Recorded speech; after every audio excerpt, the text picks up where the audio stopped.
Aduh. Ayo dadi kelompok kan? Gak budut. Biasane kuwi nang kelompok nang kuwi yo. Iya, kalau kelompok duit. Iki aja kesusu. Ana apa ki mau ndang film njaluk iki wis bar ditutup lagi njaluk. Tuman. Bocah cilik kok jalukane angel ra karuan tuman. Bocah cilik arep beda karo wong tuwa tuman. Mari nonton, mari ndelok. Ijek ngamukan tuman. Padahal aku sing ngamukan. Ben wedi Dik. Sepenting kan gaya. Ben wedi. Besok nek wedi ben nonton nang cah. Alah, gayamu bar sesuk ngene keben neh lho. Wong yo kari nonton ora tau nanggap kok geger lele. Ya wis tau nanggap. Ah, lagi pisan. Lagi pisan urung nanggap nang kok ngene sing wis lali. Wong duwe entek. Iceng yo. Bar sesuk yo ning keben neh ya, Dik. Ning keben diusian ning jalur atus ora tau kok kaya adus. Goyang-goyang kowe. Arep atus kaya Alarm bayi ondo anjane ora maido. Alah, kowe leko kok get-geti wong. Panjure sodane kepet ya. Sodane kepet ya, Gen. Nyawer kok mati tenan.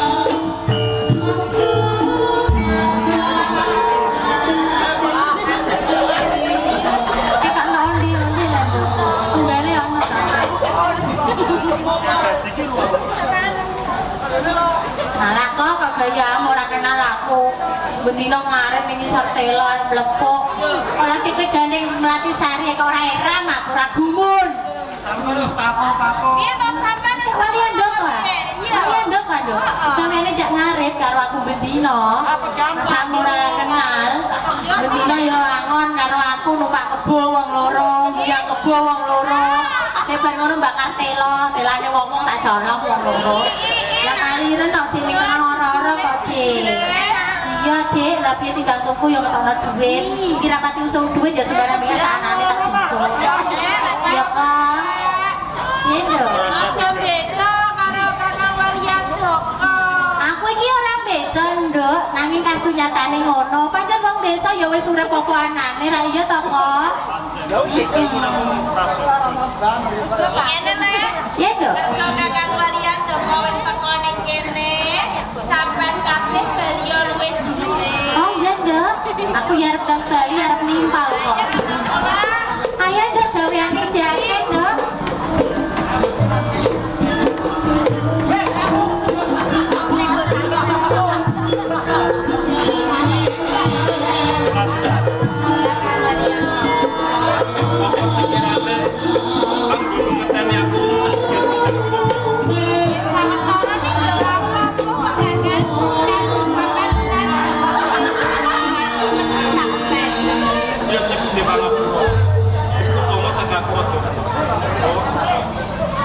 Sejibanan gawean sing kudu.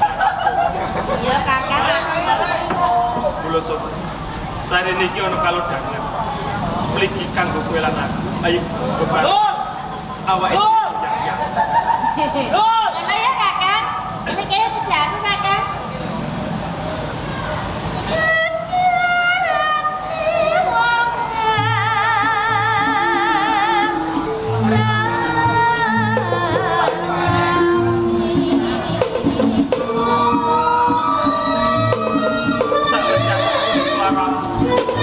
Sayang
nyatane wis tak wene bukti. Nganti adoh saka omah tekan papan kene iki wis mujudke bukti rasa tresnaku karo. Kuwi durung cukup, Kakak. Isih durung cukup. Sing tak jaluk, sampean kuwi gelem teko ning omahku lamar aku. Wong siji kuwi lho Kakak sing tak gadang. Aku kudu teko ning omahku. Tapi lamarku Iso. gratisan. Rumangsa keronto-ronto atiku sakwise aku krungu pratilan sedaya. Mergo aku eling lan aku rumangsane. Yen to aku ki wong larat gendong jagat. Bebasan siji sak udang loro sak urupan. Apa mengko penglamarku ditampa wong tuaku? Senajan to kaya ngono Kakak, nanging dulku tresnane sampean ki latang simbah. Perkara ditampa lan ora, sing bagus sampean wis budidaya kuwi wis cukup. Mengko sakutuhe aku sing tanggung jawab. Tenan, sautuhe kita. Yo, Aja kuwatir Kakak. bakal tak wujudi. Aku bakal nembung wong tuamu, ngiras patah aku nglamarku lagi. Lho aja kesuwen. Ayo Ayo. ta ning omahku Kakak.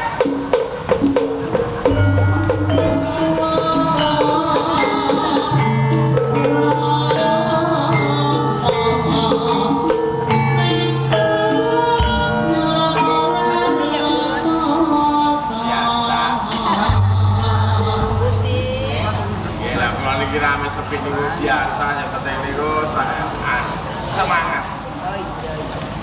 Panjang ngono ya, Bu. Aku ki ya semangat terus kok, Bu. Beno. Perkara ngene lho, Bu. Aku dadi bojone Pak D mungkin aku wis pirang puluh tahun. Urip pisan. Nanti duwe anak siji. Urip pisan niku rasa ngrokro, Heeh. tenanan. Semangat. Bapak niki Gusti Allah niku digatekke. Ya dirasakno. Ngene lho, Bu, tak rasakno panjenengan nggo omah-omah kuwi ya wis tentrem ayem ora ana apa-apa, ora nate tukar padu. Pak Demu ya ora tau tumindak apa-apa sing maneka warna sing ora nyenengi atiku, ora tau tumindak selingkuh. Lho, iku sing tak senengi. Niku lah sak ngerti sampeyan. Lho iya ngono nyatane. Semerepe sampeyan, semerepe sampeyan. Heeh. Ya. Ngenane Pak Diri wah. Pak D ngopo? Wong Pak D iki senengane ya kuwi muda tudus. Kadang ya ning kono pancen kewajibane suwan ana masane Kanjeng Sunan Kudus.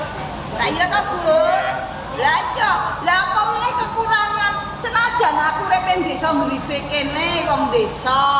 Ning ya ora kekurangan apa-apa perkara aku mono luweh-luweh katimbang tangga teparo. Omah gede magrong-magrong tanpa kekurangan sandanan ya aku ditukokke sing apik-apik kok Kudus. Heeh. Susah sampeyan. Lah kok susah? Sing disusahi ki apa, Bu? Seneng sampeyan pirang-pirang tahun wiwit ketemu Pak Ding Dik. Heeh. Kalau tetemukan Joko Loro, Prawan Loro. ora ana prawan loro. Prawan semengit. Mengke dadine susah. Ora ana kok dadine susah. Pak Kisah. Demu wong ya ora lara kok. Kisah nyata. Isah nyata. Lakon ngono. Lakon sing tenan. Tenan opo piye? Dengan lah jenenge rasa. Durung. Napa sebabe Pak Ding Bibik pindah wonten Kudus sowan Kanjeng Sunan Kudus. Heeh. Jenengan kok mboten dikanthi teksira dijak. Ora bareng-bareng. Luwih penting niku timbangan jenengan. Lah terus kuwi penting sapa? Sowane kuwi. Nggih. Heeh. Tindak Bibik. Yes. Heeh. Numpak sepeda ontel. Ayo mestine adate numpak sepeda ontel. Iya, antere ora umum. Banter. Kula lak ya tuwa Sujono. Heeh. Ana apa to Pak Ding Bibik kok buat sepeda bumi antere. Mbok ngono. Jebul mboten gonceng sampeyan. Lah aku ora goncekno aku adate nek ya ora tau goncekno aku goncekne aku nang pasar. Niki goncenge tasmi. Hah? Goncekno tasmi. Tasmi. Lah apa dinunuti tasmi? Boten. Jarak. Boten ini goncenge tas. Jarak goncekno. Nggih. Lah ngopo? Boten ngerti to. Anter. Heeh. Jualan ini pula elek ngrunjal. Ya pancene ning kono kae ngonjak. Samane tasmi niku tiba napa-napa goceki. Heeh. Goceki. Tenan? Nggih. Digoceki Pak Demo. Nggih, goceki kuwanceng itu Buanter boleh. Dialane elek ngerunjal. Ya. Goceki boleh. Gocek kenceng meneh. Pake nek tiba. Mandek sedilok. Heeh. Tasmi dipangku. Ditangku ning ngarep. Dipangku sepeda lanang tadi. Ya. Dipangku. Wis sakane kok. Wah. Iya. Ada dicekeli. Nggih. Tasme ditangku ning ngarep karo dicekeli. Nggih, cuma Pakemu gripit lho. Terus teko pojok alun-alun Kudus. ya. Siselon. Iya. Etan. Sisih loretan ya. Ja. Heeh. Petang-petang lho. Mun peteng-peteng iku pojokan. Pojokan alun-alun. Tasmi. Heeh. Ya apa kok ngene-ngene? Ki wak-wakan. Ya apa? Tasmi dilungguh kene ngarep, cekeli kenceng, tutup pojokan peteng-peteng ki apa? Sakit lho. Patimu. Lu terus jur bali teng gripik mau. Kowe bari iki. Isen aku. Isen nyawang ngono ayo pancen isen Pak Demu wis tuwa. Umure sorano meneh anak perawan. Awak tasmi titen kowe titen. Oh, atiku. Kondo tak sampean wis bakal dirembuk mengke ditakoni sing tenan kok malah jerit-jerit kaya. Hop, jangan yo ngomong edan ngomong. Boten. Ya kok mamu-mamu. Oke. Lagi kok jam. Kulo iki jane yang tak bagus-bagus nih. Tak rewangi nganggo pemutih. Dakon. Nyatane yo kanan ngene. Rungokne to. Kabar. Niki dina niki kula seneng. Napa nek wong sak omah tok. Diwamu timbrane ngene Kudus. Wes pokoke seneng kabeh. Kula matur suwun sanget. Wong kula niki sak atas Surabaya, padha karo Kemladian to nempel-nempel niku to. Gawe seneng niku kula iya seneng. Ning mengke bakal mesti ya tetep tukaran. Lho apa kok tukaran? Sing tukaran sapa? Jenengan to. Lho. Lah tukaran apa? Kare mbok Dik. Tas Selawasi nggo mamang ratu padu. Niku lak biyen. Niki mengke calone lakon iki tukaran ta, Pak. Ya tukarane apa kalau padu? Dik. Tukarane mbok Dik. Mbok Dik apa? Dadi kembang lambene to teman. Hah? Tonggo ki menang keblok ora menang tonggo iki. Lho jarine wong tiang kadang wae tesih migat. Sebabe kuwi kripik sakniki aneh-aneh. Ora iki kok Dik. Dian mau piye kok aneh. Nggo ning arep omah. Heeh. Iki nempel iki lho. Iya. Tuku lincak ngene iki. Heeh. Karo Pak. Lah. Ora apa-apa kok barban ponakane dhewe. Nggih ta? Heeh. Aman. Iya. Iki. Heeh. Adat. Nyugoke kayu ngene. Yo karo Parman. Apa meneh ngenteni nek mateng aja. Mboten ora napa. Kurang trima. Dong magrib. Mlebu sendok. Ya. Lawange ditutup. Sendonge? Nggih. Terus klambine dibuka. Jarine dicincing. Karo Parman. Tangkem. Tenan kok saestu. Mlebu sendok. Lawange dikancing. Klambine dibuka, jarine dicincing. Kali Parman. Ning sendok? Nggih, magrib karo Parman. Nggih. Ora ngerti wayah magrib. Ten magrib kok ning sentong itu wajane sekarat ki lha. Ya mengke ditakoni mawon. Lakon babak belur yo iki. Wes babak.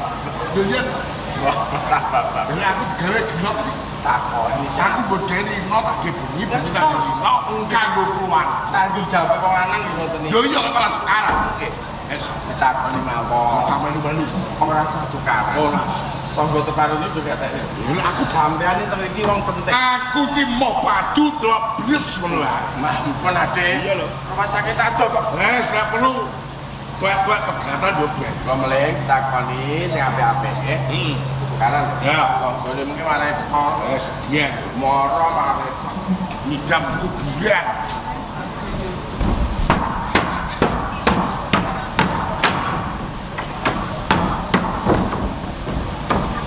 basa karo ora gagek.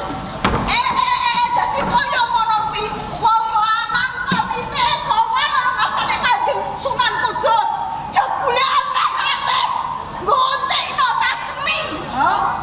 Tasmi melarat tiba diunjukno dilunggone nek ngarep dicekeli bareng tekan pojokan alon-alon keteng-keteng Tasmi mbok awak-awak. Ngono ki kelakuane wong lanang ngono kuwi dadine. Sampeyan jare dhisik ora ngono. Saiki malah Dor. mindak selingkuh. Masa apa? Kalau dari dalan rumah mau kedisian. Aja kenen su, kalau so ijek iya. Loh, sampeyan sing salah. Kowe tuwek-tuwek nek petingkah. Kok ketinggal apa? Tinggal bujur patang dino kowe nek sekarat. Sekarang apa? Ambil pisamu mati. Sampeyan aja ngomong kaya ngono. Kowe yo lungguh ning ngempel karo Parman, ndak mampir man Parman. Gak bonceng to Tasmi. Jadi bosen wis jelek baleh karo aku yo. Kowe berhasil menom. Ya, Lho sampeyan kok ngomong kaya buktine apa? Buktine apa? kowe Apa? mikir ning ngempel karo Parman aku ra apa-apa. Ya, Bareng kene pawon golo gini karo Parman ra apa-apa. Ya. Lah iki iya. yen mlebu sedang surup-surup, Heeh. lawange lo kancing, Ya. klambi lo buka, Terus? jare lo cincin, ungu karo patang budak. Kok matane bidak aku ora tumindak kaya ngono kuwi. Sing Mungkin. ora, sing Mungkin. ora ono. Aku ora ning omah ning ana seksine urip. Seksine sapa? Budi. Hah? Budi. Budi! Jeh. Budi! Ana jadi Budi, ana di. Jejen itu kenapa kowe aja ngobong klosok? Aja. Cangkem ngono. Aja bang. Nek tukarane ben rame. Iya apa ora? Nggo ning kantor karo kowe. Man. Mlebu ning pawon yo golek geni karo Parman. Wis sentok. Bab. Gak. Dadi cek. Karo sapa? Parman. Kusik. Budi. Kapan, Bu? Aku tumindak kaya ngono nek kapan? Lho kowe kok aku tumbak cucukan. Kula niki mboten nyucuki tumbak tenan. Parman kalau aku sugih. Parman kalau aku gagan. Lho. Nom ndi? Lho. Tuwek ndi? Lho. Oh lho. Gak kok nom ndi tuwek ndi? Ayo panen candi tak cangkem. Parman sinten to niku? Lah yo kapan kuwi sing kandakno? Mbok De lungguh ning Klampek karo Parman. Iya. Adan mbok kayu karo Parman. Mlebu sendang, lawange ditutup, klambine dibuka, jane dititik. Karo Parman bocah ndi? Kok bocah pripun lek? Mboten bocah. Lek kok sapa? Begini ta. Parman. Ayo candi.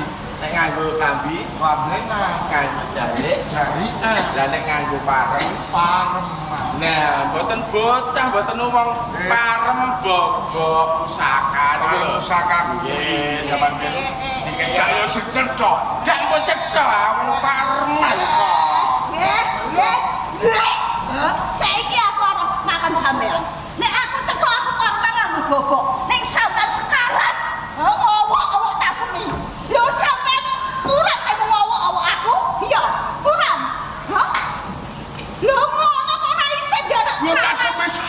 Ya mbok bocek to Tasmi. Tasmi yo wong wedok. Sing karo sapa nek? Sing kono Budi. Delalah. Budi sing kono aku sing kado dipokok. Bocah gandeng sekotunan. Bu. Kula niki diceritani Mas Dodok Raflan niku lho. Mas Dodok. Ajeng langsung teng Yono. Lah njuro kan melok. Ini. Pun wirawiri ngenteni kula. Apa tadi? Nyelak-nyeluk kaya cetek. Lho, Lho cedek kutu. kula niku selawase ra tau nyucuk tumbak. Cuan-cuan. Nggih ngoten niku. Padut ke padut. Boten, ngapa lek Mas Padut aku karo Bobden aku bojeno Tasmi. Ya ngono kok, Bud. Ora tak kondo. Jono. Mereka tahu jono. Aku tekan tak apa-apa. Ngono kok Ibu. Lho tak kecek aku. Cebut. Pak cek niku napa lek? Aku ora. Tekone cebut. Tasmi sing diowok-owok Pak Demu. Sing diboncekno, sing dirangkul kenceng. Kuwi karo aku Ayundi. Lho, Hah? Piye? Ayundi. lah dalan. Ya kandha lek. Tasmi ku Ayundi karo aku. Ayo ndi? Ndi? Makane ento. Piye? Wong kulite wong ireng. Ireng. Kulite ireng. Karo aku kuning ndi? Kuning sampean Tasmin iku. Lah ngono kok doyan adikmu. Iya gragas adikmu. Kok Tasmin ireng kunteng. Ayo, kok iso gelem karo Tasmin culek mat. Najan aku tuwa ya kuning awakku. Mulane wong niku mriki panas. Iki gadeng, nek iki panas iki gadeng. Lho sapa wonge sing ora panas, sing ora ngerokok. Wong wedok niku ngerti. Nek bojone seneng wong, boncekno wong. Apa aku ya ora Seneng wong boncekne wong. Lha kuwi mau sing gawe awak Tasmi. Tasmi. Gitu. Ayo Tasmi sapa? Ora wong, ora sapa-sapa. Tasmi. Heeh. Tas di wadah mie. Ora wong sapa sing ngomong wong Tasmi. Oh, dadi ora Tasmi wong. Ora napa? Sari-sari. Nggih, lah sampean niku ya ndeloro nggih ta. Nah. Dadi awak-awak niku mine ije apa ora ceblok apa ora? Ya aku. Nggih, nggih. Jeblok matu cangkemmu. Sama lah. Seneng lek aku matu. Boten. Karane iki seneng. Kula niki mung pengin weruh. Bener lek matu. Nggih, wong kula niki urip teng iki pirang tahun kuncung nganti jambel panen niku Ora tau tahun. tukaran, ora tau Piye to nek tukaran anak? Ngomonganmu anakku. Bapak kenyang ini. Iya kan?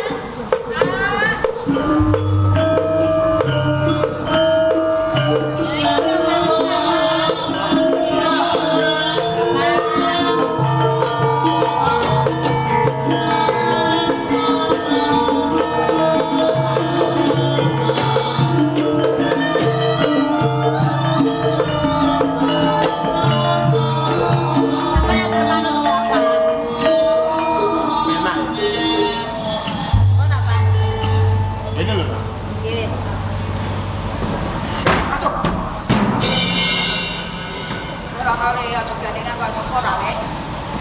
Saru. Saya bawa keplok itu ke palu. Wedok sondo mulai bareng lanangan. Dan mau sebelum berdak lo anak. Sodi. Ing sendang kok, Pak. Lah bocah kan kembali kabeh kok kowe keri. Kok kembali wae dereng-dereng. Iso. Niku calon bojo kula, Pak. Sing nyalon sapa? Nak loro sapa? Lho dhewe, Pak. Calon ndi? Saking desa pinggir. Sapa dikit? Sore. Kalau wali aku, Pak. Walian Joko, utanti. Saking tingkir, Pak. Kowe kok tinggal tekan ribet dos kene numpak apa? Yang pelaku, Pak. Laku. Ji, Kayak tunggam do meletek. Rumah saku numpak motor Vario. gadang loh, Pak. Ya bener apa? Kalau niku seneng kalian Joko kejenengan Lapisari, Pak. Seneng anakku.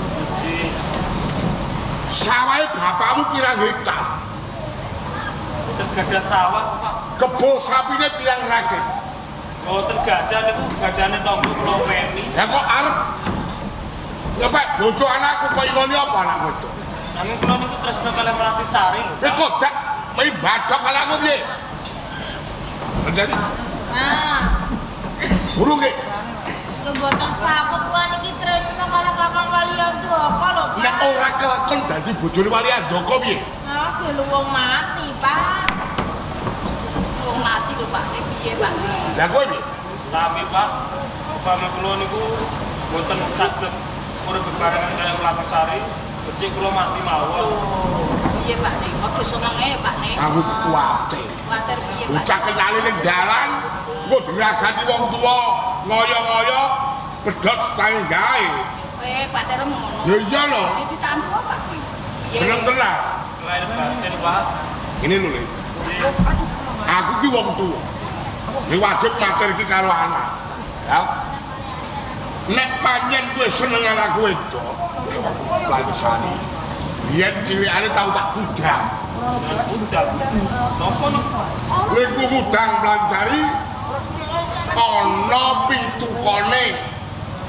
Wonten pitukane.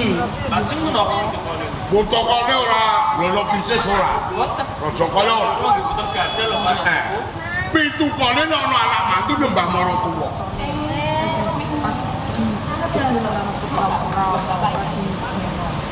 Niku mawon nggih. Oh iya. Nggih. Ngaten nggih kula sagah. Kamu nyembah ngoten to. Gampang ya. Nggih. Anu kae masa kucirane aneh. Iya, wis anu kae ngelakon ya, Mbak. Pak. Kula walian Mbak. Sarene kula menika tresna kalih yoga panjenengan Melati Sari. Karep kula badhe kula jak bebarengan. Badhe kula pundhut simah. Tenane kula badhe nglamar, Pak. Nglamar. Yo iki.